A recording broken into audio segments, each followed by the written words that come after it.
Hi Flosstube, this is Karen, recovering monogamous stitcher. I'm back with my second Flosstube video. My channel is mostly about cross stitch, but also about quilting and sewing and other crafts. If you are returning from seeing my first video, welcome and thank you very much for returning. If this is your first time stumbling across my video, welcome, you're very welcome. I hope you see something that you enjoy, and I hope you'll want to come back again. I want to first address thank you to all the wonderful comments I got on my first video. Everyone was so welcoming and complimentary. Oh, it made me feel so good. I had been so nervous, and I know I talked a mile a minute, but I hope I'll settle down a little bit. So thank you to those of you who are back, and thank you to those who are new, and thank you for all the wonderful comments. I did receive a comment last time, one comment that the volume on the video was too low and she couldn't hear me. So I apologize for that. We think we have that solved now, and I want to thank the person who made that. I commented it back to her, but thank you for that kind of comment, because I don't know from my end if you're having a problem. So I really appreciated that comment. So if there's still a volume problem on this video, please let me know so we can get that taken care of. I don't want anyone to leave in frustration. There were some questions posed last time in the comments, and I think I'll start with addressing those questions. Then I have a fully finished object to show you. I have some finished stitching, unfinished, not totally finished, but finished stitching that I'm going to show you. I have another sewing object that I finished this week, and I want to show you that. I'll be going over Sampler September, and then my plans for the rest of September, and then at the end I'll show you the quilt and talk about the quilt. So if you're not interested in the quilt, when we get to the end of the cross stitch, you can leave and have a good day. Okay, questions. The first question, or not the first, but one of the questions I got had to do with framing. I was asked, do I use glass in my framing? And I don't. And that's just my personal preference. Several reasons though. For one thing, it makes framing less expensive. And that's always an issue for me. And the second reason is I'm in a pet-free, smoke-free, kid-free home, so I'm not concerned about anything particularly happening to it, and I don't have my works hanging in a place where they get direct sun, so it's low light, so I'm not concerned about that. And I don't know that my stuff is going to be around in 200 years anyway, so so I don't worry about that. Another question was, do I do my own framing?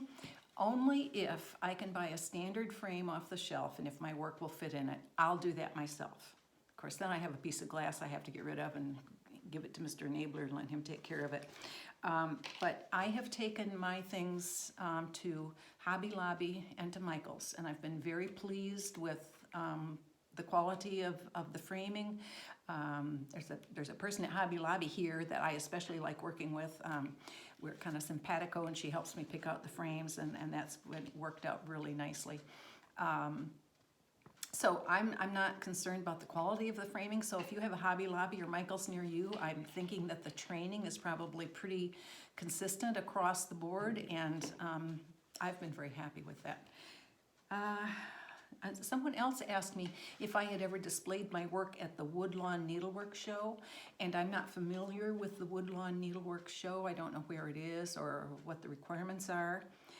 If anyone can supply me with more information on that, I'd love to know about it, and I would share that information then with all of you, because gosh, if it's another outlet for us to display our work and get people interested in cross stitch, I think that's a wonderful thing too. Someone else commented that they were happy to see that I stitch a lot in DMC, and I do stitch a lot in DMC. For one thing, I don't have a local needlework shop near me. So DMC is very easily available to me, you know, at Hobby Lobby, Michael's, and Joann's. So if I ever say just DMC, I don't mean just in a derogatory way. I mean that it's readily available. I can get it very easily, so I think everyone probably can. And I I like the over dyes, especially when I'm doing a sampler and I want it to look old. Maybe I want it to look a little faded, and I like that a lot. I like the subtlety of the colors that they have that variety, and of course that means you have to stitch in a way that you take advantage of that. But I kind of have a love-hate relationship with it too, because I'm not clever about knowing how to stitch in a way that the dark lands where I want the dark to land, or that the light lands where I want the light to land.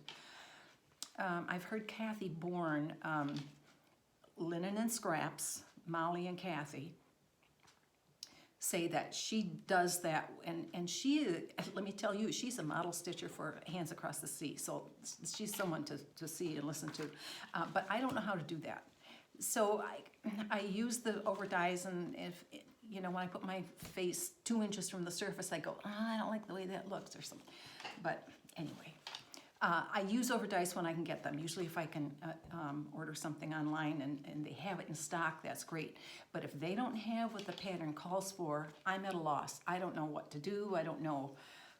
I mean, I can find a conversion chart for DMC to most of the major, you know, to the Classic Color Works or to Gentle Art or Weeks Dye Works, but they're not always reliable, and I don't know how to make that kind of substitution. So that's a little problematic, but I've not had that problem with DMCs. For one thing, I've not had problems with dye lots with DMCs, whereas I think with the over-dyed, dye lots are much more of an issue.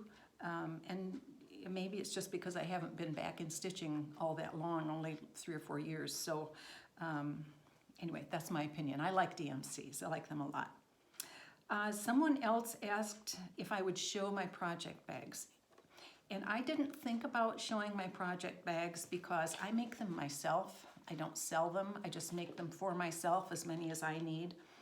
And a lot of the Flosstubers, of course, get them as gifts, and so they show them and thank the person who made them, or they're advertising for, not advertising, but giving a shout out to somebody's Etsy shop, you know, to help their business, and that's wonderful. So I feel a little self-conscious showing my project bags. I'll show them if I remember. I'll show them, but I don't sell them, and so anyway, I didn't think about that. I was also asked, how do I stitch? In hand, in a hoop, in a frame, and so forth. I do it all. And I think this video will be too long if I address that now, but I will, at some video shortly in the future, I'll show my lap stand with my scroll bars and the hoop I like to use, my problems with Q-snaps, and I'll talk about how I stitch, and I will address that. Thanks, that was a great question. I have heard from several stitchers in Central Kentucky, and we just might get a little face-to-face group going. I'm so excited about that. They live relatively close. I'm thinking probably Lexington is going to be a pretty central place for those of us who've been in contact so far, to find some place to get together, and I hope we can make that happen before I take off for Florida. That would be great. So if you're also in the Central Kentucky area and are interested, just give a shout out, and if we get something worked up, I'll make sure everybody knows about it. I would love that. It's kind of my own little stitch harmony. Sorry, Pam and Steph. Another question was, did you teach yourself to quilt? And I assume that question is talking about, you know, when I talked about my custom quilting on the quilts, that kind of quilting on my long arm. No, I did not teach myself. I made a list because I've had some really wonderful teachers and wonderful opportunities to attend classes. My first class that I had my hands on a long arm machine was from Claudia File. I think there were 3 classes I took from her over 3 days. That was a wonderful experience, and that's when I decided I want to get an AQS machine because that's what she sells. And then Angela Huffman, she is the dealer I bought my machine from. She's in Louisville. She owns Quilted Joy, in Louisville. She's also a co-host on Fonz and Porter show on PBS. In our market, it's on Saturday mornings or around noonish. Angela Huffman, I've taken several classes from her. Linda Herka, she's the Quilted Pineapple. I went to, I think it was 2 days workshop with her. It wasn't hands-on with the machine, but it was methods and rulers and lots of drawing, draw. I took a class from Beth Schellig. Beth Ann Nemish, I went when I was at AQS in Grand Rapids 2 or 3 years ago. I took every class she taught during that quilt show. She's wonderful, fantastic. Her quilt style, or her quilting style, is called nemishing. I mean, she's a real developer of the craft. I've had online classes through Craftsy and iQuilt, and iQuilt is kind of like Craftsy, but it's through AQS. I have several Judy Madsen classes. She has a very particular style. Love her stuff. Angela Walters, Craftsy, I believe, and I have several of her books. I often refer to them for what's an idea for quilting in this shape, or what's an idea for quilting in that shape. And then I have lots of books that I've bought from not only these quilt teachers, but some others. So, and I've put in lots of practice on the machine. Used lots of thread and lots of fabric, doing lots of practice. And also, one thing Beth Ann Nemish says is 20 minutes of drawing is as good as 2 hours of quilting on the machine. And she really is right. You get that muscle memory, and you really start to get the rhythm. So I've had some wonderful quilt teachers in person and online and through books. Another one, someone said, I don't talk like I'm from Kentucky. Okay, I couldn't put that over on you, could I? No, I'm not from Kentucky. I was born and raised in Michigan. I'm sure you can tell that Michigan accent is there. I raised my family in Kentucky. We moved to Kentucky in 2009. I was late in life going to a doctoral program, and when I finished, Mr. Enabler said, if you find a job someplace where we both want to go, I will retire and we will go. So I got a job at a regional comprehensive university here, and I taught in the College of Education for pre-service teachers. I taught elementary and middle grade teachers the methods for teaching social studies concepts to children of those various ages. And I've been retired for 4 years now, and we're still here because we built this house. I have the most wonderful sewing room I could ever dream of. I spent years of having to clear off, I would call it a dining room table, but it was our only eating table.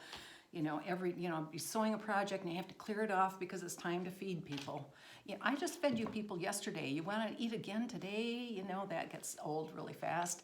Or I would have a cardboard table in a corner in a bedroom and have my projects there. This is the first time I've really had a room and really had space. And Mr. Enabler put up a design wall for me. He made a beautiful big ironing surface for me, so I can iron wide backs for quilts, and I have a huge cutting table. And I would be at a loss if I left this. I'd probably have to curl up in a ball and suck my thumb in a corner or something. But so yeah, I'm in Kentucky, but not from Kentucky. Thanks so much for all those wonderful questions and comments. That was great fun to go through those this week. Okay, I have a fully finished object. In the first video, I said I am in the Bird Crush Club, and that's from Lindy Stitches. And the September pattern was American Goldfinch, beautiful bird. And I stitched it and finished it, and it is framed. There's my American Goldfinch. Did I have that right? This is number 9 out of the 12, because this is a year-long series. Started in January, will end in December. And I have my all of them framed so far, the 9. They're just gathering together on a table, waiting for me to decide what wall space I want to hang them up in and how to arrange them. I want to get that done before I go to Florida, so that the last 2 that I finish in Florida, November and December, I'll be in Florida. And then when I get back, all I have to do is pop them in the frame and they'll all be done, and that's going to be great. So that was a fully finished object. I have some objects that I have finished stitching, but they are not fully finished. I'll try to move these over so I don't mess them up. Okay, so the first one is Blackbird Designs, What Remains. This was from Traditional Stitches. They're in Canada, I think Calgary, I could be wrong. It's now been released. It was an exclusive, but it's now been released generally.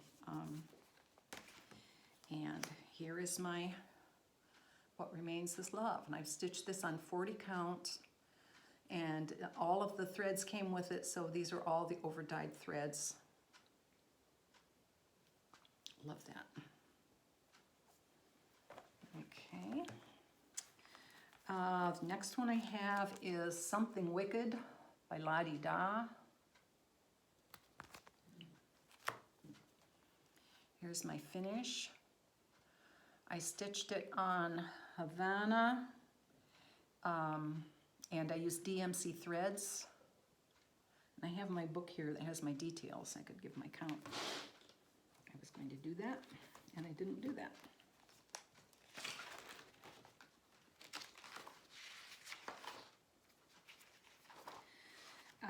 That was 40 count Havana. The next that is finished is Flea Market Baskets. That's from Fat Quarter Shop, and the design is by Lori Holt. That was a stitch along this year. It's, in fact, I think it's scheduled to go through December, but I finished it in August. Love the colors on this. And they're DMCs, and I stitched it on 36 count even weave in antique white. And here's my finish. It's so symmetrical. I don't think I even had to frog anything on this, the whole thing. That's like a first. Wow. Because froggy come a-courtin' usually around my house. Okay, the next one I have finished is Dear Heart, My Dear Hearts. You see that Barb has her name and date down here prominently. Well, I didn't do that because I made this to honor my grandchildren, so I put grandchildren's initials and birth year in, and then I didn't want my big name at the bottom because, you know, there were little spaces that their names should be big and prominent. But so I changed it,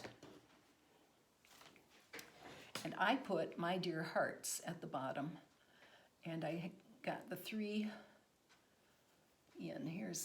There's one here, initials and a year. Over on this side, there's initials and a year. And the hard one, because M's are so big in the alphabet, in the stitching, there were 2 M's. It was so hard to find a spot, but there's the M, and the year there. So all 3 grandchildren are represented in that one. That's My Dear Hearts. Okay, another one I have finished, Blackbird Designs again, is Blackbird. And this is one of the Magical Mystery Tour in honor of the Beatles. I have finished Strawberry Fields Forever and Eleanor Rigby, and now Blackbird. And this was stitched Gast, Gentle Arts. Let's see my page here. Blackbird, one more page. Espresso Bean.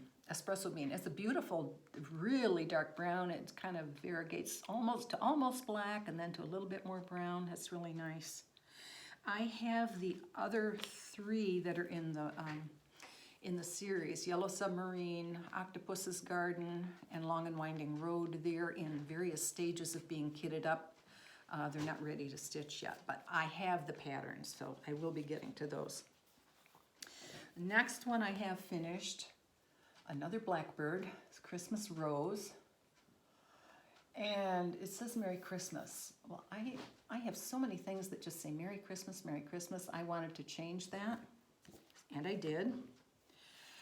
I stitched this in honor of my mother. I put her initials there and her birth year at the bottom, and I changed it to just say Christmas Rose. She was about a month old at Christmas in that year, and so she, on my heart, she was the Christmas Rose. So that's that. So those are previous stitches. Now, these really need to get to the framer.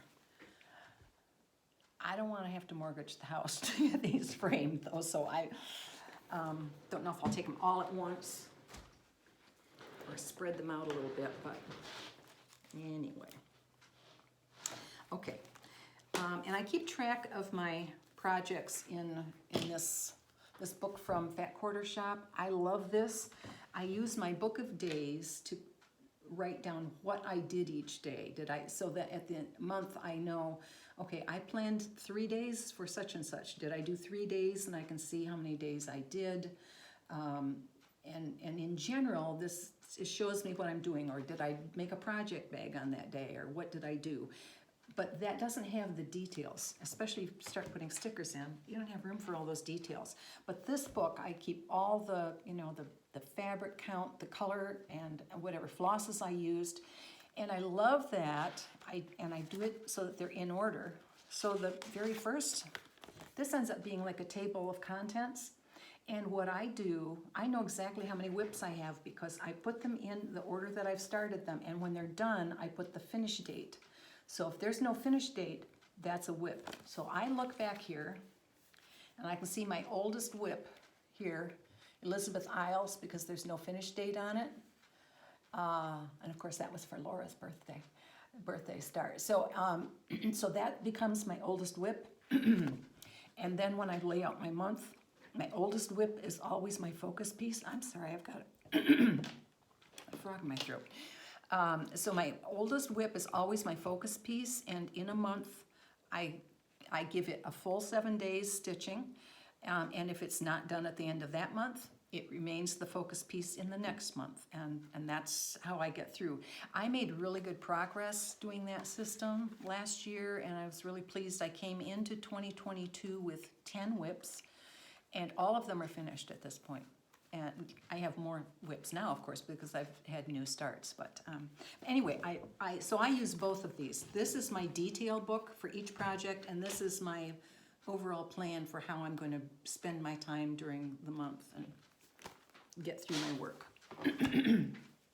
Okay, another thing I wanted to show you, and I was reminded of this when I got my previous stitches out because I had them stored in a project roll. Some Flosstuber, and it may even have been more than one, made me very paranoid about how many times I press my work. They say, well, if you press it too much, you're going to smash your stitches.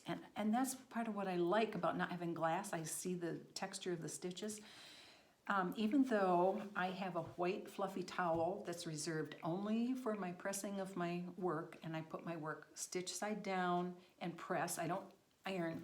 I press, press, press. But then if it's time to take it to the framers, I fold it up, put it in a bag, take it to the framers, bring it home, and before I pin and lace, I have to press it again. So that made me think, I need something to take care of that problem. I'm getting nervous, I'm smashing my stitches. So I came across a tutorial online by Cheryl of Stitching with the Sisterlies and Lisa Bonjean, and they made a project roll. But the purpose of that was to have an applique block, and when you were finished with it, you would lay it in the project roll and roll it up, and you would not lose the pieces. They wouldn't move, they would stay in place, and that's what that was for. And they had an inch and a quarter diameter dowel for that. And I thought my stitching, I didn't want to have wrapped so tightly. So I decided to use a pool noodle. Mr. Enabler cut it for me. So I started with this one. I thought, well, that's big enough. So I made this, and this is flannel on the inside, so it grips your fabric, so well, it's laid down on a table, but you'd lay your work in here, and then you roll it up, and I've had several stacked in here, of course, and then you roll it up, so there's no folds in it, and I've carried this to the framer. And then I did 7 red alphabets needlework press, I think, and it wouldn't fit in that one, so I made a bigger one. Same pull noodle. So I started with this one, made this one because I measured it and it would fit in this one, and then there was this chunk left over, so I did a small one. So after I figured out how I would do this and adjusted that tutorial, I went, I wonder if Vonna has a tutorial. Well, duh, of course Vonna has a tutorial on that. So after I'd gotten all of these done, I did look at her video and went, I remember seeing this now. When I started watching Flosstube 4 years ago or so and discovered Vonna, I watched every video she had on finishing, and I thought, oh, maybe I could do that. Maybe I could finish something myself. And yes, she has a tutorial on how to make project roll. She used a mailing tube, which is perfectly fine. I used the pool noodle. So anyway, you might be interested in making a project roll. Not too many videos ago, maybe 1 or 2, Brenda and the Cereal Starter, showed a beautiful one she got at the attic, professionally made. It was gorgeous. So you can purchase them or you can make them yourself with the Vonna. So anyway, that's something you might be interested in. Okay, I had another finish this week, but it wasn't a cross stitch. It was making a project folder. I had some tulip pink fabric left over, and I had seen on Etsy this seller who had this idea and project that she sells these done, or she sells the pattern and you can make it yourself. Well, I'm a sewer. I bought the pattern and made it myself. But here's what I liked about it. This side has pockets for the DMC bobbins, and I have a few of them stuck in there. Well, I stitch with DMC a lot, and that is such a better way to take care of the DMC bobbins rather than the ring, the thread ring.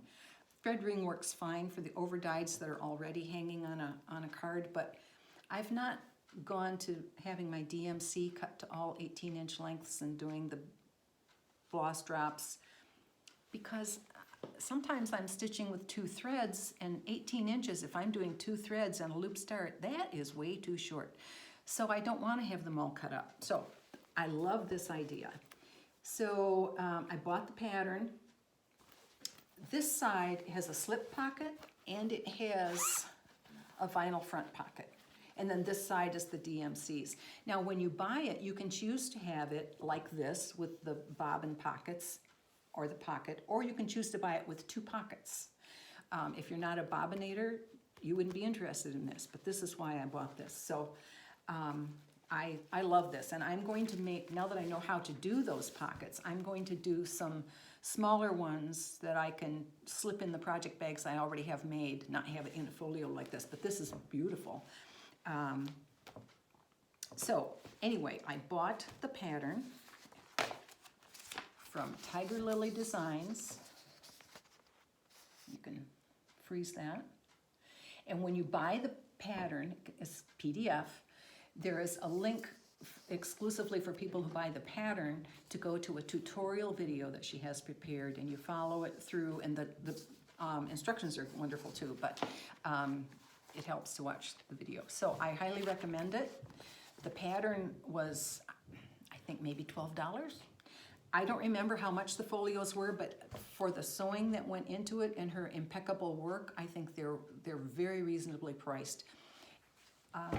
And Sue and Rachel, she's Treehouse Fiber Arts, and I can't remember their Flosstube name now. It just went out of my head. She showed that she just recently got one of those, purchased one from Tiger Lily Designs. I think it's wonderful. Okay, so my whips, here we are. My whips, and what am I doing for Sampler September? Okay, first I had my first video I said I'm going to do Rosa Sugars because I had to commit to, Sherry Colorado cross stitcher. Her name is Sherry. She has the stitch camp, sampler September stitch camp, and I'm doing that. So I committed for this one. So that was my first choice. And here's my progress on Rosa Sugars. Now, Sherry's rule for the sampler was that it had to be something you could personalize. So I changed up the colors in the alphabet so that the red, my initials, and the red, the initials of my hometown. I took out on this row next to the capital N, I left a space there because there was a doodad in there that to me obscured the letter N, and I'm going to do something else there, something, I don't know, a little bird or a little heart or something that is just a few stitches that'll fill that empty spot, but it won't touch the N and make it look like it's not an N. So that's Rosa Sugars. And then when I was stitching Rosa Sugars and I had the fat half, I thought I have enough fabric here. I can cut off this strip over here and it'll be enough to do the rose and the giant pear. So that's what I did. So number 2 for Sampler September is the rose and the giant pear. It is, oh, again, showing project bags. Okay, I make vinyl front project bags because that's what I prefer. After making lots of them, I've come upon like 15.5 wide and 13.5 high as my ideal. Although if I have a fabric where I have a certain thing I want to cut out, I'll adjust the size because I don't want to cut a picture off. I usually try to put a charm or something on the zipper pull. My best results has been when I use Soft and Stable by Annie's, and I get it from Fat Quarter Shop. Soft and Stable just gives it a nice heft to it. I don't mean heft. It's not floppy. It gives it some body. That's what I mean. Use your words, Karen. Okay. So anyway, Rose and the Giant Pear from Hands Across the Sea. Love it, love it. Now, when I showed it as a possibility last time, I had 32 count fabric in it, which would have been fine, but Rosa Sugars is on 40, so this is on 40, and I like that because it'll be a little smaller and just that much cuter. So I started at the border up here and went around, and then I got tired of the border, so I went to starting some of the house and so forth. So that's how far I've gotten so far. So number 2 for Sampler September is the Rose and the Giant Pear. And then I also told you that I am committed for That Quarter Shop's Christmas time sew-along sale. And the first release came out on Tuesday. The next one will come out next Tuesday. And I'm stitching it on 40 count Aida. And there it is. And the cute little needle minder too. And this is classic Colorworks thread that I'm using, so there's some variegation in it. So that'll be, I think there are 5 releases or 6 releases or something. Oh, now the needle minder has attached itself to my watch band because my watch band is magnetic. Okay. Okay, so that's Christmas time mystery sale. So for the rest of Sampler September, what's my plan? Okay, my plan is time back to JBW, my red sampler. This is the current red sampler I'm working on. I'm working on Helene Schnoor. It's this one right here. You can't really see it, and I can't give you a better picture of it because the inside is all pattern chart. So, and I showed that one. Okay, I made the decision on number 4, my 4th Redbird sampler. There were quite a few comments suggesting Redbird sampler, and it just was calling to me. Someone said, remember I had said, I wonder if this is too gray. Someone in the comments said that she had finished this on the called for fabric and didn't really like the way her threads looked on it, and she thought this would work great. So I'm going with it. I'm easily influenced.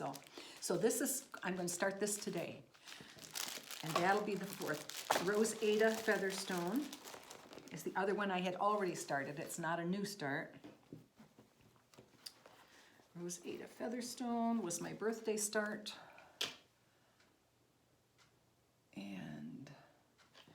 And I said to you when I showed that, and I haven't stitched more on this one, that I thought it was too bright.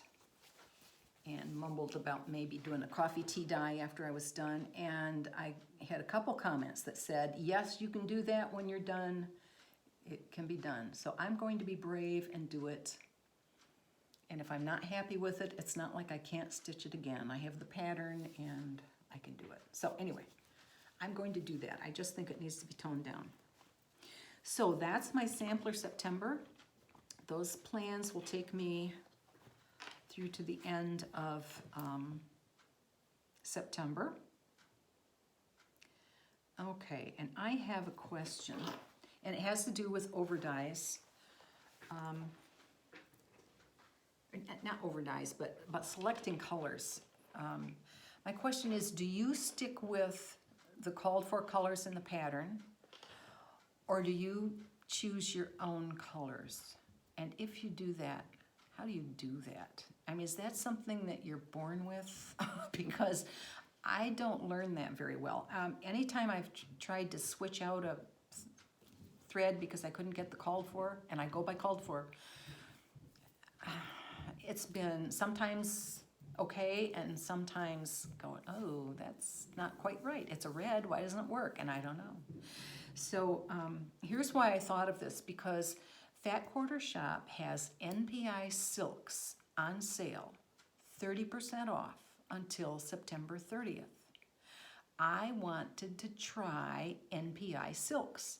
I went through all of my patterns. Not one calls for NPI silks.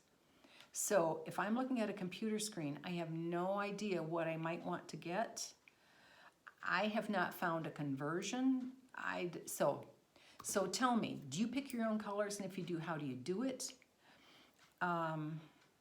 And I'm struggling with that because I want to try some NPIs. And if you stitch with NPIs, get thee to the Fat Quarter Shop before September 30th, because that's a nice sale. Anyway, I'd like to know. I'd appreciate that. Okay, next on my agenda is the quilt. So this quilt is called Underwater Rhapsody. The designer is Barbara J. Jones. I believe the pattern came out in 2014, and it came out as a pattern of the month, but I bought it a few years ago as a whole set. American Quilter Society is the publisher of it, so I'll put in the notes below the address for APQ, or AQS, not APQS, that's the machine, for AQS, and if you're interested in the pattern, you can get that. It's an applique. It was iron-on applique, and then satin stitched around. The blocks, you can kind of see the blocks, like this is a block and that's a block. They were free-form stitched, so you overlap your colors. Let's say I wanted this purple and then I wanted this blue. You laid the fabric so they overlapped, and take your rotary cutter and just free-form a curve, and then you sew them together, and you do that and stack them up. Which was an interesting, I had not done that technique before, a free-form piecing.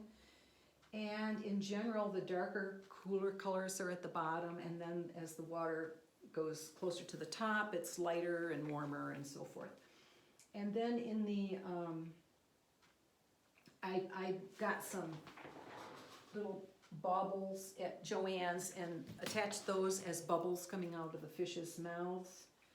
I used some shisha, you won't see this, shisha mirrors on some of the eyes. There's a shisha mirror, shisha mirror. I think there's another one over there, yeah. And I put little beads in the eyes to make the glint on the eyeballs.